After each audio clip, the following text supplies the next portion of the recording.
မြန်မာဆိုရဦးမြောက်လိုင်းလို့ဆိုရနော်ဦးမြောက်လိုင်းဆိုရပဲဦးမြောက်လိုင်းပဲသမရဖြစ်လို့သူပဲတည်ပြောမှာတတ်နိုင်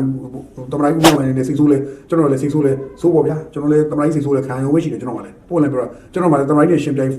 တဲ့အရေးချင်းဘာမှမရှိပါဘူးဒါပေမဲ့ကျွန်တော်သမရစိတ်ဆိုးလဲခံရုံပဲရှိတယ်လို့ကျွန်တော်ပြောချင်တာအဲ့တော့တိုးတော့ကျွန်တော်ပြောရရှိတော့ပြောတော့မယ်သမရဦးမြောက်လိုင်းဆိုရကသမရဦးမြောက်လိုင်းကကိုယ့်ရဲ့စီးပွားရေး policy တွင်းကုန်ပို့ကုန်ပါမဲ့ policy ကမှန်တယ်လို့ကိုယ်ကိုယုံကြည်ထားပါသလားပေါ့ကျွန်တော်ရိုးလေးမိတာသမရဦးမြောက်လိုင်းကရဲ့အစိုးရဟာသမရဦးနဲ့ဦးဆောင်တဲ့အစိုးရဟာတွင်းကုန်ပို့ကုန် policy ဟာမှန်ကန်တယ်လို့ကိုမှန်ကန်တယ်လို့ယုံကြည်ထားပါသလားဘယ်အချက်ကယုံကြည်စရာကောင်းတဲ့အချက်ဖြစ်တယ်ဆိုတော့ကျွန်တော်တို့ရှင်းပြသမှာဦးလို့ကျွန်တော်ပုံမှန်လည်းမေးချင်တာမှန်တယ်ဆိုရင်ကျွန်တော်တို့လည်းမှန်တယ်လို့ပြောမှာဒါပေမဲ့မှန်တယ်လို့ကျွန်တော်တို့ယုံကြည်နေလို့တဲ့အချက်သိပြီးတော့မတွေ့သေးဘူးလို့ကျွန်တော်မြင်တယ်အဲ့တော့ရှင်းပြသမှာဦးကျွန်တော်ပြောချင်မနေ့ကတော့မြန်မာတန်ရုံးကနေထုတ်ပြန်တဲ့စာလေးတွေတော့မြန်မာတန်ရုံးကလည်း sorry မြန်မာနိုင်ငံတိုင်းဝန်ကြီးဌာနထုတ်ပြန်တဲ့စာတွေတော့ထွက်တယ်အဲ့ဒါဘာလဲဆိုတော့အာဆီယံထုတ်ပြန်တဲ့စာအာဆီယံထုတ်ပြန်တဲ့စာကတော့ကျွန်တော်တို့အပေါ်မှာတော့စာရေးဖတ်ပြတော့ရှင်းပေါ့ဗျာဒီမှာမြန်မာနိုင်ငံမှာရွေးကောက်ပွဲကျင်းပပြီးတော့ဒါပြည်သူ့ဆန္ဒနဲ့လွှတ်တော်ပေါ်ပေါက်ခဲ့ပြီဆိုတော့လည်းထုတ်ထားတယ်ပြီးတော့ဘာလဲဆိုတော့ဒီ2021ဖြစ်စဉ်ဟာမဲမတမာဘူးကစတာဆိုတဲ့အကြောင်းဒီပြဿနာကိုဖြေရှင်းနေဒီလိုဆက်ဖြစ်လာတယ်ဆိုတဲ့အကြောင်းလည်းအဲ့ဖြစ်စဉ်နောက်ဆက်တွဲဖြစ်နေရွေးကောက်ပွဲကိုကျင်းပခဲ့ပြီဖြစ်တဲ့အကြောင်းနော်ဒါမျိုးတွေပြောင်းလဲမှုတွေလုပ်ခဲ့ပြီဆိုတဲ့အကြောင်းတခါအဲ့လိုမြန်မာနိုင်ငံကဒီပြည်သူ့ဘောဆောင်တဲ့ပုံစံနဲ့အာဆီယံကိုပို့ပြီးတော့ပူပေါင်းဆောင်မှုတွေလုပ်နေပေမဲ့အာဆီယံဘက်ကမြန်မာကိုပြောဆိုနေတဲ့ပုံစံဟာရှင်းပြောတော့လွဲတယ်ပေါ့ဗျာဥပမာဆိုတော့မြန်မာနိုင်ငံရဲ့အပြုဘောဆောင်တဲ့နိုင်ငံပြည်ကိုထုတ်မှုကိုအာဆီယံနိုင်ငံအများစုကနားလည်ဘောပေါက်ပြီးတော့ပူပေါင်းဆောင်မှုတိုးမြင့်လိုတော်လေတဲ့အာဆီယံအဖွဲ့ဝင်နိုင်ငံများအနည်းငယ်သောနိုင်ငံများကမြန်မာအစိုးရပေါ်ကန့်သက်မှုများခွဲခြားဆက်ဆံမှုများဒဏ်လူကိုစားပြုမှုကိုချမ်းသာထားခြင်းများကိုဆက်လက်ပြုလုပ်ရန်ကြိုးပမ်းနေပြီးတော့အာဆီယံပြည်ညင်စာရအခန်း1အပိုက်2ပါအခြေခံမူများကိုဖောက်ဖျက်၍အာဆီယံအဖွဲ့ဝင်တနိုင်ငံ၏ပြည်တွင်းရေးကိုဝင်ရောက်ဆက်ဖက်ခြင်းဝေဖန်ပြောဆိုခြင်းဖိအားပေးခြင်းများဆောင်ရွက်ရှိသူတွေ့ရှိရပါတယ်ဆိုတဲ့အပိုက်ကိုမြန်မာ highlight ဆက်ထုတ်ထားတယ်။နောက်အာဆီယံအဖွဲ့ဝင်နိုင်ငံဖြစ်တဲ့ဝင်ရောက်ခဲ့တဲ့1998ခုနှစ်ကနေစပြီးတော့လက်ရှိချိန်ထိအာဆီယံလုပ်ငန်းစဉ်မှာတက်ကြွပူးပေါင်းပါဝင်နေပြီးတော့တာဝန်ယူတာဝန်ရှိတဲ့အဖွဲ့ဝင်နိုင်ငံဖြစ်တဲ့အာဆီယံရန်တရားတွေလှုပ်ရှားမှုတွေနှစ်စဉ်ထည့်ဝင်ငွေတွေလည်းပုံမှန်ပေးတယ်။ငါတို့မင်းတို့ထည့်ဝင်ငွေပုံမှန်ပေးတယ်။အာဆီယံအဖွဲ့ဝင်နိုင်ငံဝတရားတွေပြည်လုပ်တယ်ပေါ့ဗျာ။အဲ့လိုလုပ်ခဲ့တယ်။ဒါပေမဲ့လွန်ခဲ့တဲ့9နှစ်အတွင်းမှာအာဆီယံနိုင်ငံချို့ရဲ့သဘောထားဟာမြန်မာနိုင်ငံနဲ့အပေါ်မှာခွဲခြားဆက်ဆံမှုတွေလုပ်ခဲ့မှုတွေရှိခဲ့ပေမဲ့မြန်မာနိုင်ငံအနေနဲ့ကတော့အာဆီယံအဖွဲ့ဝင်နိုင်ငံတနိုင်ငံတောင်းဝန်တရားတွေကိုမပြတ်ဘဲနဲ့ပူးပေါင်းဆောင်ရတယ်ဒီလိုပူးပေါင်းဆောင်တဲ့ကြားတွေကအပြုသဘောမဆောင်တဲ့ခွဲခြားဆက်ဆံမှုတွေကိုနိုင်ငံတော်အစိုးရလက်ထက်မှာလည်းဆက်လက်ကြိုးပမ်းနေတာတွေ့ရတယ်ဒီလိုကြိုးပမ်းနေတာတွေ့တဲ့ကိစ္စဒါမြန်မာပြည်သူလူထုကိုစော်ကားနေတာဖြစ်တယ်ဆိုပြီးပေါ့ပြီးတော့အာဆီယံအနေနဲ့မြန်မာနိုင်ငံနဲ့ဆက်လင်းတဲ့တူညီမှုဆန္ဒမရှိသေးတဲ့ကစားမြန်မာနိုင်ငံအာဆီယံအဖွဲ့ဝင်နိုင်ငံကြီးတွေထိတွေ့ဆက်ဆံမှုဆက်လက်ဆောင်ရွက်လျက်ရှိတယ်မြန်မာနိုင်ငံကအပြုသဘောဆောင်တဲ့ဖြစ်ပေါ်တိုးတက်မှုတွေအပေါ်မှာထောက်ခံကူညီပေးခဲ့တဲ့အာဆီယံအဖွဲ့ဝင်နိုင်ငံများစုကိုကျေးဇူးတင်တယ်မြန်မာနိုင်ငံဗဟိအခြေအနေပေါ်မူတည်ပြီးတော့မိမိနိုင်ငံနဲ့ကိုက်ညီတဲ့မြန်မာဥဆောင်တဲ့မြန်မာကိုယ်ပိုင်လုပ်ငန်းစဉ်ဖြင့်ညီတည်ငြိမ်ရေးတိုင်းပြည်သားရွာပြောရေးမြန်မာနိုင်ငံသားအခြေခံကိုကျိုးစီးပွားရေးကောက်ဝေးဆိုဆက်လုပ်တော့လို့ဗျာပြောချင်တာတော့ကျွန်တော်မြန်မာနိုင်ငံအနေနဲ့အာဆီယံရဲ့ပြည်ညင်ကိုဘယ်တော့မှမချိုးဖောက်ခဲ့ဘူးအာဆီယံပြည်ညင်တွေမှာရည်ကြီးဆုံး point ကဘာလဲမေးတစ်ချက်ပါတယ်နိုင်ငံတနိုင်ငံမှာဖြစ်နေတဲ့ပြည်တွင်းရေးကိုအခြားနိုင်ငံတနိုင်ငံဝင်ရောက်ဆက်ပတ်ခြင်းပြောဆိုခြင်းဝေဖန်ခြင်းသုံးသပ်ခြင်းထိုးနှက်တိုက်ခတ်ခြင်းဘာမှမလုပ်အောင်ဒါတိကျဘာလို့အဲ့မူကိုငါတို့ဘယ်တော့မှမချိုးဖောက်ခဲ့ဘူးဒါပေမဲ့ဒီနေ့ငါတို့မြန်မာနိုင်ငံဖြစ်တဲ့အခင်းချင်းမှာမင်းတို့ချိုးဖောက်နေတယ်လို့မင်းတို့နိုင်ငံတချို့ကချိုးဖောက်နေတယ်လို့မြန်မာပြန်လည်ညှို့ထိုးတယ်ပြီးရင်ငါတို့မြန်မာနိုင်ငံအနေနဲ့အာဆီယံကိုထည့်ဝင်ရမယ်ပုံမှန်ထည့်ဝင်မယ်ငွေမှန်တဲ့အချိုးကျငါတို့ပုံမှန်ထည့်ဝင်နေတယ်ဒါပေမဲ့မင်းတို့ကငါတို့စီဝေးဝိုင်းတက်ခွင့်မပေးဘူးဘယ်အောင်မှမလုပ်ဘဲမင်းတို့ငါတို့ဘာလဲဆိုတမင်သက်ကိုငါတို့ပြစ်ပယ်နေနိုင်ငံချို့ကအဲ့တော့ဒါတွေကမင်းတို့လုပ်ရတဲ့တိတ်လွန်ကျူးနေတယ်ဒါပေမဲ့အဲ့လိုလွန်ကျူးနေပေမဲ့ငါတို့ဘက်ကလည်းတိတ်ပြီးမင်းတို့ကလွန်ကျူးတဲ့ဟာတော့ငါတို့ကတီးခံထားသေးတယ်ဒါတော့တီးခံထားကြတယ်မင်းတို့ငါတို့စောကတိတ်များနေပြီဆိုတဲ့သဘောမျိုးဒီစာအုပ်ထုတ်တာကျွန်တော်တို့ဗျာဒါကတော့စာရဏပေရန်ထုတ်လို့အရာသားကပြောဟေ့မင်းတို့တော်များနေပြီနော်မင်းတို့တော်များနေပြီနော်ဆိုတာမျိုးမြန်မာထုတ်တယ်တိတ်သဘောပဲဆိုတော့ဒီထုတ်ပြန်ချက်ကလေးကိုဖတ်ပြီးတော့ကျွန်တော်မြန်မာနိုင်ငံရိုက်ဝင်ကြီးဌာနအနေနဲ့ဘာပြောဒီစာတွေကသဘောထားလေးတွေကနည်းနည်းလ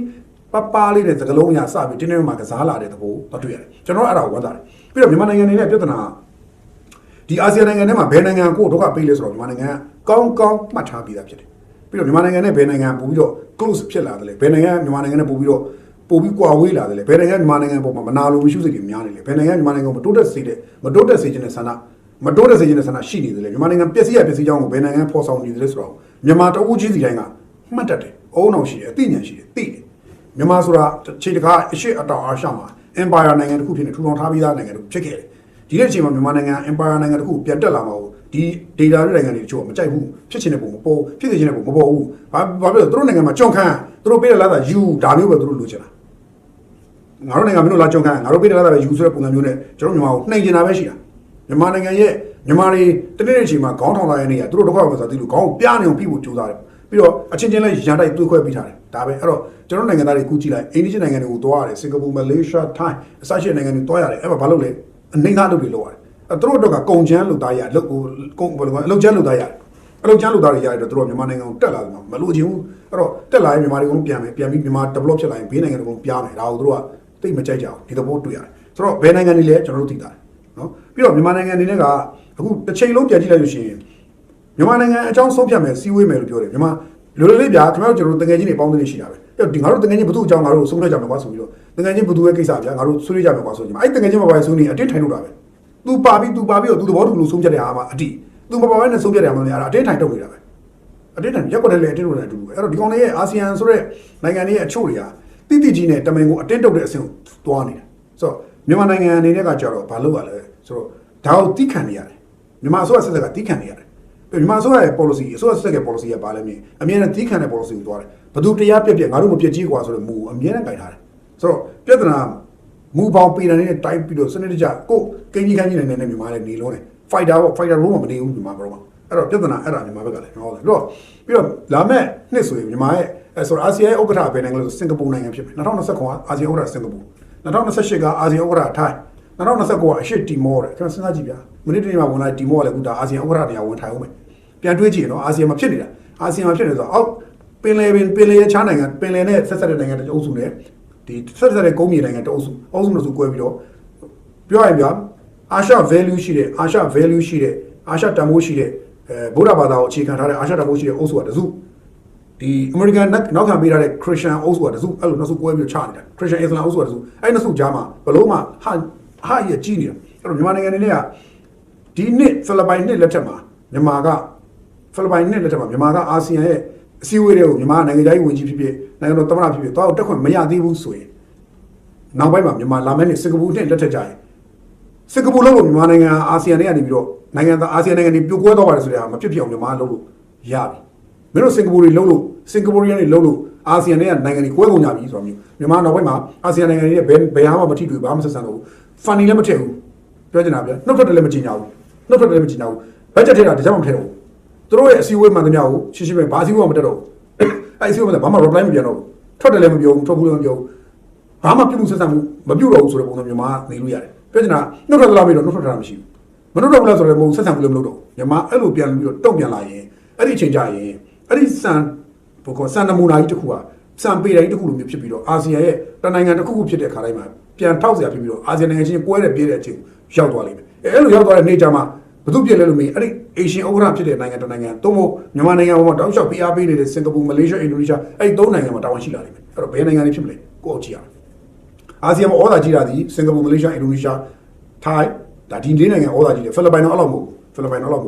မြန်မာလည်းဩဇာကြီးသလားမြန်မာတော့ဘလို့ဆိုတော့ကိုယ်ဘေးထွက်ထိုင်နေရတော့ဩဇာမကြီးဘူးပေါ့ဗျာသို့တော့အာဆီယံရဲ့ key point တွေကိုပြန်ပြောမယ်ဆိုရင်စင်ကာပူမလေးရှားအင်ဒိုနီးရှားထိုင်းမြန်မာဒီ၅နိုင်ငံက key point ပဲဗီယက်နမ်တို့ကမ္ဘောဒီးယားလာအိုတို့ကအေးစီနောက်ကပဲမျောလိုက်နေတာတစ်ချိန်လုံးဘာမှအလောက်ကြီးတိတ်ပြီးတော့တင်းတင်းမှလည်းမရှိလို့ပြောလို့မရှိပုံမှန်ပဲအေးစီပဲသူကမင်းတို့အေးစီမင်းတို့ဖြစ်တာအေးစီပဲဆိုတော့အေးစီပဲသူ့လောက်ကိုသူ့လောက်လို့ဗီယက်နမ်အဲ့တော့မြန်မာကလည်းဒါကိုစစ်ထက်စဉ်းစားဖို့လိုတယ်မြန်မာနိုင်ငံရှင်းပြနိုင်ငံရေးအရာအချိန်စော်ကားခံခဲ့ရပြီးပြီဘယ်နိုင်ငံတွေစော်ကားလဲဆိုတော့ကျွန်တော်တို့နိုင်ငံသားတွေအားလုံးသိတယ်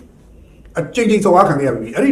ီစော်ကားတဲ့နိုင်ငံတွေနဲ့ပတ်သက်မြန်မာဟာမူဝါဒကိုခိုင်မာချဖို့လိုတယ်အဲ့ဒီနိုင်ငံတွေနဲ့မပတ်သက်ရမယ်နေ့တစ်နေ့မပတ်သက်ပဲကိုယ့်ဟာကိုယ်ရှင်သန်လို့ရတဲ့နေ့တစ်နေ့ကိုမြန်မာဟာတိဆောက်သွားဖို့လိုတယ်ဒါအရေးကြီးလာပြီဒါမှတာလျင်ကျွန်တော်တို့နိုင်ငံကငကားမသိအောင်ပေါက်ထောင်ပြမှတာလျင်ကျွန်တော်နိုင်ငံပေါ်မှာလူတိုင်းကစော်ကားခြင်းတိုင်းစော်ကားလို့မရတော့ဘူးเนาะကျွန်တော်တို့လာအထင်သေးပြီးစော်ကားနေတဲ့ကိစ္စကိုကျွန်တော်တို့ပြတ်သားမတုံ့ပြန်နိုင်ကျွန်တော်တို့ခံရလိမ့်ဒါလေးကိုကျွန်တော်ကြုံကြိုက်လို့ထည့်ပြတော့မြန်မာဆိုအာဏာပိုင်ဆိုသည်တွေတော့နာဒါကိုတိပိသားဖြစ်တဲ့သူတို့လောက်ကြလိမ့်မယ်လို့ကျွန်တော်ယုံကြည်ပါတယ်လုံနိုင်ကိုင်းနေရှိလိမ့်မယ်လို့ယုံကြည်တယ်ဗျเนาะပြီးတော့ဒီဟာနဲ့ပတ်သက်ပြီးတခါထပ်ပြီးတော့ကျွန်တော်တို့ဒီဟာပြောမှာဒီမှာအိန္ဒိယထိုင်းကိုပဲကြည့်ကျွန်တော်အိန္ဒိယထိုင်းဖြစ်စဉ်နှစ်ခုပြောပြမယ်တစ်ခုကဒီနေ့ဘတ်တန်း90လောက်ရှိတဲ့ဟာတစ်ခုကိုတော်ဝင်ပြီးတော့ထိုင်းဝန်ကြီးချုပ်ကိုလည်းဝင်ပြီးတော့ကြည့်တဲ့ဟာတစ်ခုလေနောက်တစ်ခုကဒီနေရာမြကိစ္စ KTLA ကနေရာမြကိစ္စ KTLA နေရာမြကိစ္စဆိုလဲကျွန်တော်တို့အခုမနေ့တနေ့ဆို TikTok မှာစတက်လာတယ် TikTok မှာတက်လာတဲ့ဗီဒီယိုကလစ်တွေအရဆိုရင်နေရာမြထိုင်းနိုင်ငံကိုသွားတဲ့ခါမှာထိုင်းနိုင်ငံမှာရောက်နေတဲ့ကရင်တိုင်းသားတွေနဲ့နေရာမြနဲ့တွေ့ကြတယ်ထိုင်းအာဏာပိုင်ရဲတပ်ဖွဲ့ဝင်တွေကနေရာမြကိုပြီးတော့လုံခြုံရေးပေးနေတာတွေ့ရတယ်အဲ့ဗီဒီယိုဖိုင် TikTok မှာတက်လာတွေ့ရတယ်အဲ့တော့အဲ့ဒီဗီဒီယိုကလစ်အရကြည့်ချင်းအဖြစ်နေရာမြထိုင်းနိုင်ငံမှာနေချင်းသလိုနေထိုင်ချင်းသလိုထိုင်ပြီးတော့ဘယင်တစ်ပါးလိုနေနေရတယ်ဆိုတဲ့ကိစ္စတာမန်ရိုးရှင်းတဲ့ကိစ္စမဟုတ်ဘူးလို့ပြောစရာဖြစ်လာတယ်ဆိုလိုတာဒီ TikTok ပေါ်မြင်ကွင်းထဲမှာမြင်ရတဲ့ဟာကဘာရဲလို့မရိုးရှင်းရမယ်ရေးထားတဲ့စာအချို့မှာဘာတွေ့ရလဲဆိုတော့ နေသားများကနော်တိုးတိုးရကော်တိုလေးသမရနိုင်ငံရဲ့သမရနေသားများကတဲ့ထိုင်းအစိုးရပွဲနဲ့ညှိနှိုင်းတိုင်ပင်ပြီးတော့အစိုးရချင်းချိတ်ဆက်ပြီးညှိနှိုင်းတိုင်ပင်မှုလုပ်ဖို့လာတယ်ပေါ့ဗျာဆိုတော့နေသားများသူ့ကိုယ်သူကော်တိုလေးနိုင်ငံသမရပါလို့တရားဝင်ကြွေးကြော်ထားတယ်ဒီလိုကြွေးကြော်ထားတဲ့သူရဲ့ဗီဒီယိုကလစ်တစ်ခုကထိုင်းနိုင်ငံမှာရှင်းပြရအောင်ထိုင်းနိုင်ငံမှာဟိုကရင်တွေနဲ့ဂဲသရင်းလုပ်တဲ့ဗီဒီယိုကလစ်ကစူပါပြီးတော့အခမ်းအနားတစ်ခုလိုမျိုးလုပ်တဲ့ဗီဒီယိုကလစ်က TikTok မှာတက်လာတဲ့ခါကျကျွန်တော်တို့ကဒါကိုကြည့်ပြီးတော့ပြောစရာဖြစ်လာတယ်ပြီးတော့ထိုင်းရဲတွေကဝိုင်းရံပေးနေတယ်ဒါကဘာလဲဆိုတော့မြန်မာအစိုးရမိကုန်းထော်တော့ကျွန်တော်အဲ့ဒါနဲ့စုံစမ်းကြည့်ရခါကျတော့ဒီထိုင်းမှာရှိတဲ့မြန်မာတာမန်ကြီးပေါ့ဗျာဒါတော့ထိုင်းမှာရှိတဲ့မြန်မာတာမန်ကြီးမှာတောင်း